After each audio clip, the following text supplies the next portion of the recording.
रामनवमी के अवसर पर विभिन्न अखाड़ा कमेटी की तरफ से शोभा यात्रा निकाले जाते हैं। शोभा यात्रा से पहले पगड़ी वितरण का कार्यक्रम किया जाता है। आज चित्रा रेल गेट के समीप पगड़ी वितरण का कार्यक्रम किया गया। यहां पर आसनसोल दक्षिण की विधायक अग्निमित्रा पाल विशेष रूप से उपस्थित थी। उनको भी पगड़ी दी गई और एक तलवार भी भेंट की गई।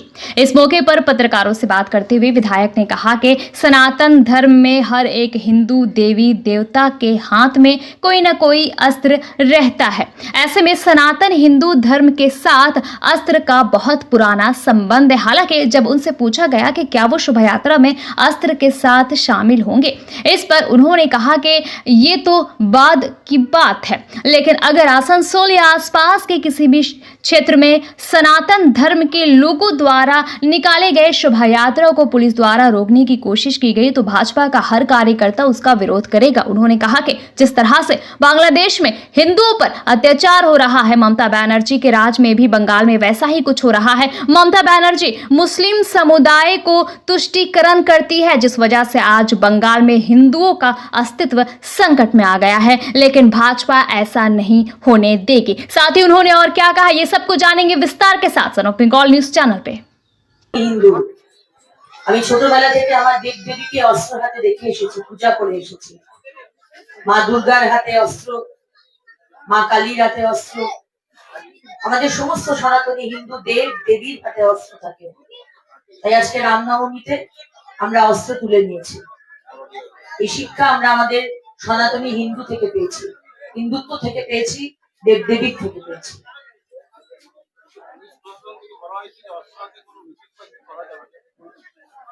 দেখুন, অস্ত্র হাতে মিছিল করবো কিনা সেটা তো পরের ব্যাপার। আজকে যে অনুষ্ঠানে আমি এসেছি, আমার হাতে অস্ত্র তুলে দেওয়া হয়েছে। আমি শুধু এখানকার বিধায়িকা নই, আমি এখানকার তাদের দিদি ভাই।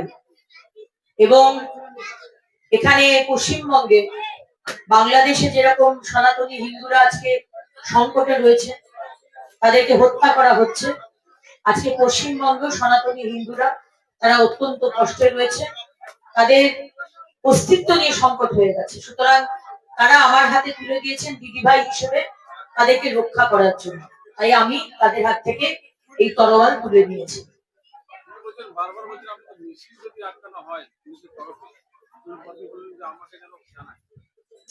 আমার আসানসোল শুধু দক্ষিণ নয়, আসানসোল জেলাতে যেখানে পুলিশ এবং প্রশাসন আমাদের এই মমতা ব্যানার্জির তুষ্টিকরণের সরকারের যে মুখ্যমন্ত্রী মমতা বন্দ্যোপাধ্যায়, সেই তুষ্টিকরণের জন্য যদি রামনবমীর মিছিল আটকান, তাহলে আমাকে অবশ্যই জানাবেন, আমি অবশ্যই আপনাদের পাশে গিয়ে দাঁড়াবো।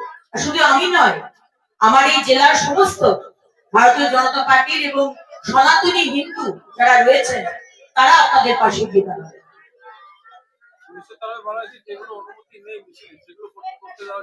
নিয়ম সবার জন্য এক হওয়া দরকার। যদি মুসলমানরা, যদি সংখ্যালঘুরা মোহরমের দিন তরোয়াল হাতে, লাঠি হাতে, বিনা পারমিশনে বা পারমিশন নিয়ে যদি তারা মিছিল বের করতে পারে, যদি তারা তাজিয়া বের করতে পারে, তাদের রুট যদি চেঞ্জ না করা হয়, তাদের যদি পারমিশন দেওয়া হয়, তাদের যদি অস্ত্র হাতে খেলা দেখাবার পারমিশন দেওয়া হয়, তাহলে সনাতনী হিন্দুদের দেওয়া হবে না কেন? সনাতনী হিন্দুদের জন্য এই পশ্চিমবঙ্গ, বাকিদের জন্য পশ্চিমবঙ্গ নয় তা বলছি না, কিন্তু দেশ ভাগ করেছিলেন জওয়াহরলাল নেহরু, মহাত্মা গান্ধী, জিন্না ধর্মের নিরিখে। তাহলে দেশটা ভাগ করার পরেও আজকে পশ্চিমবঙ্গ আমরা পেয়েছি ডক্টর শ্যামাপ্রসাদ মুখার্জির জন্য বাঙালি হিন্দুদের সারা পৃথিবীতে একমাত্র বাসস্থান। সেইখানে আপনারা দুর্গাপুজো করতে দেবেন না, রামনবমী করতে দেবেন না, এটা তো আমরা মেনে নেব না, বসে বসে মেনে নেব না। তাই মুখ্যমন্ত্রীকে বলবো, ধর্ম নিয়ে রাজনীতি করবেন না। আপনি ধর্ম নিয়ে রাজনীতি করছেন, ঈদের মঞ্চে গিয়ে আপনি ধর্ম নিয়ে কথা বলেন, রাজনীতি নিয়েও কথা বলেন। তাই আজকে যদি আমাদের মিছিলকে আটকানো হয়, আমরা কিন্তু তার প্রতিবাদ করব, প্রতিরোধ করব। सन ऑफ बंगाल के माध्यम से हर खबर आप तक सबसे पहले पहुंचाई जाती है। सन ऑफ बंगाल जहां यूट्यूब, फेसबुक और वेबसाइट हर जगह पे है। हमारे यूट्यूब पे आप देखिए सन ऑफ बंगाल की खबरें। इसके अलावा सब्सक्राइब कीजिए फेसबुक पे जाइए, फेसबुक पेज को फॉलो कीजिए। इसके अलावा हमारे वेबसाइट पर भी जाकर आप देख सकते हैं हर तरह की खबरें सबसे पहले। जी हाँ, हमारा वेबसाइट है www.sonofbengal.in। धन्यवाद।